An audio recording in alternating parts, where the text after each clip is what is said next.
There's a room in Virginia that hasn't cooked a single meal in over 80 years. The stove is cold, has been for decades. The door stays locked after closing. No employee has any professional reason to walk into that kitchen once the sun goes down. And yet they do, almost every week. Because something keeps pulling them there. Ask enough of them, and the story arrives the same way, almost word for word, like they compared notes without ever meaning to. It starts with a smell. Fried chicken, drifting from a kitchen that has no business smelling like anything at all. They follow it down the hallway, half expecting to catch a coworker who forgot to lock up on their way out. They never do. There's no one there, just the smell. And every so often they say, something near the old stove. There for exactly 1 second. Gone before they can be sure they saw it at all. Hold on to that kitchen. Every road in this story eventually leads back to it. But to understand what might still be standing at that stove after all these years, you have to go back further than the hauntings, further than the hotel even. You have to go back to 1860, to a building that had absolutely no idea what it was about to survive. Gordonsville, Virginia. The kind of town you could drive straight through today and never learn its name. But in the 19th century, this quiet crossroads mattered more than almost anywhere else in the state. 2 rail lines converged here, the Virginia Central and the Orange and Alexandria, and whoever controlled where those lines crossed, controlled how fast people, supplies, and information moved through the entire heart of Virginia. That kind of location does not stay quiet for long. A local landowner understood exactly what that junction was worth. So in 1860, he built something to meet it. A hotel. The Exchange. High ceilings. Fine furniture. The kind of comfort you wouldn't expect to find this far out from a real city. For 2 years, it was nothing more than what it looked like. Elegant. Ordinary. Safe. Guests arrived by rail and by carriage. They dined by candlelight in rooms built for exactly that. They left the next morning without a second thought about the building they were leaving behind. They had no way of knowing what was coming for it. 1862, and the war didn't pass near Gordonsville. It walked straight through the hotel's front door. The same junction that had made this building valuable now made it something else entirely. A necessity and a target, both at once. The Confederate Army moved in and built the Gordonsville Receiving Hospital directly on top of it. A sprawling operation, stretching across the hotel and the grounds surrounding it, positioned to catch the wounded the moment their trains rolled in. It didn't even wait for the building to be ready. On July 21, 1861, a telegraph came through the hotel's own office with a warning. 100 wounded men were on their way from the fighting at Manassas. When the train finally arrived, there were closer to 1,300 soldiers aboard. The ones still able to stand were sent on toward Richmond. Everyone else stayed, and became the first patients of a hospital that, technically, did not exist yet. That was only the beginning of what this building would carry. By the time the war ended, more than 70,000 men had passed through these grounds. 70,000. Say it out loud and it barely means anything. It's too big, too abstract. The kind of number that slides right past you without leaving a mark. So don't picture 70,000. Picture one. A boy, maybe 19.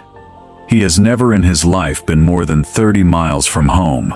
And now he's being carried through a doorway that, 2 summers earlier, welcomed guests in evening clothes to candlelit dinners.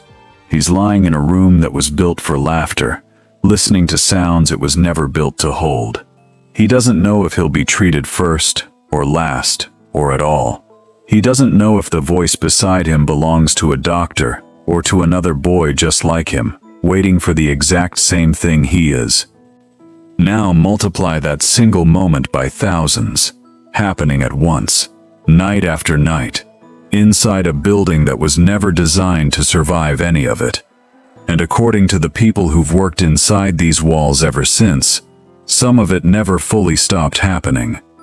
Because running an operation this size took more than doctors. It took nurses, stewards, cooks working over open fire to feed men who could barely swallow, laundresses scrubbing blood out of linens by lamplight, because the wounded kept arriving faster than the bandages could ever be replaced. Even a hospital built out of a hotel still had to feed the dying, still had a kitchen that never really stopped. Remember that. We're coming back to it, sooner than you think. Not everyone who came through here made it out. Just over 700 soldiers connected to this hospital are buried nearby, a short walk from where they died. 700 names carved into stone, out of the tens of thousands who passed through this one building alone. Most documentaries would end the history here. A hotel, a war, a graveyard. For most places, that would already be more than enough to carry. But the exchange had one more chapter left in it, and it's the one almost nobody tells. When the war ended, this building didn't fall quiet. It became a Freedmen's Bureau hospital and school, a place where newly freed men, women, and children walked through the same doorways that had carried the wounded in only a few years before, not seeking treatment for old wounds this time, seeking something none of them had ever been allowed to have: a future. Sit with that for a second. Within a single decade, one building held the last years of slavery, a war's worth of dying, and freedom's first fragile steps. Inside the same four walls, under the same roof, sometimes in the exact same rooms where men had once bled out on the floor. And then, slowly, all of it went quiet. New paint, new guests, years of ordinary hotel life, laughter drifting through hallways that had once carried screaming, travelers checking in with absolutely no idea what these floors remembered, what they'd absorbed, what they might still be holding on to underneath the fresh wallpaper. It was somewhere in that quiet, not during the war, but long after it, once everyone who might have explained it was already gone, that people first started to notice something wasn't finished here. It didn't begin with a shadow, or a scream, or footsteps in the dark. It began with a smell. Staff working alone at night, long after the last guest had gone up to bed, started catching the scent of frying food drifting out of a kitchen that had been dark for hours. No stove lit, no one there, just the smell, specific, unmistakable, exactly the same every single time. Fried chicken. Local tradition gives it a name. Anna, a cook said to have worked that same kitchen generations ago, and one story, passed quietly from staff member to staff member for years, claims that someone once stood alone in that empty room and asked out loud, half joking, what she was making. And something answered back, naming the exact dish every time the question was asked. Take that story for exactly what it is: folklore, passed down, not written down, never independently confirmed by anyone outside the building. But ask yourself something before you dismiss it. Why does a story like that survive for decades, inside a museum staffed by actual historians who deal in verified facts for a living, unless something in that kitchen keeps making people uneasy enough to keep repeating it? Because the kitchen, it turns out, was never the only room with a story. Staff locking up describe doors swinging shut with no one anywhere near them, cold spots that sit in one exact place, with no draft, no open window, nothing in the architecture that explains where the cold is coming from. Footsteps in empty hallways, moving closer and closer, and then, without warning, stopping completely, as if whatever was walking toward you had suddenly thought better of it. Now picture yourself there, alone, keys in your hand, the last light behind you, the museum silent enough that you can hear your own footsteps on wooden floors that have absorbed more grief than most buildings ever will in their entire existence. And somewhere behind a door you already locked, something that sounds exactly like footsteps starts again. This is what separates the Exchange Hotel from almost every other haunted location you'll ever hear about. Most of them carry one story, one death violent enough to leave a mark on a place, and nothing more. This building doesn't have one story. It has a hospital's worth of them, a reconstruction chapter almost nobody remembers, and an ordinary hotel's worth of laughter and checked-in guests stacked directly on top of all of it, like nothing underneath had ever happened at all. Today, the Exchange is a museum, and by daylight, it presents itself exactly as it should. History first, medical instruments behind glass, photographs on the walls, a building doing precisely what a museum is supposed to do. But walk those same halls after the lights go down, and the people who've spent years working inside will tell you the truth they've quietly learned to live with. History isn't the only thing still in this building.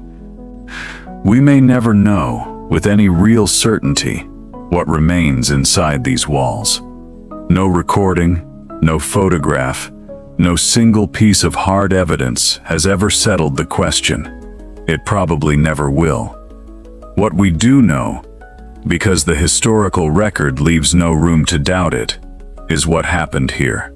Soldier after soldier, year after year, inside a building that was never built to survive any of it, and somehow did.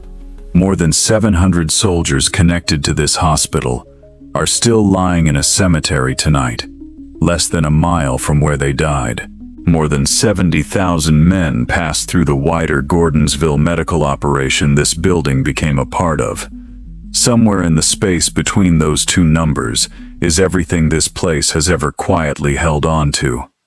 And maybe, some would say, everything it still isn't ready to let go of.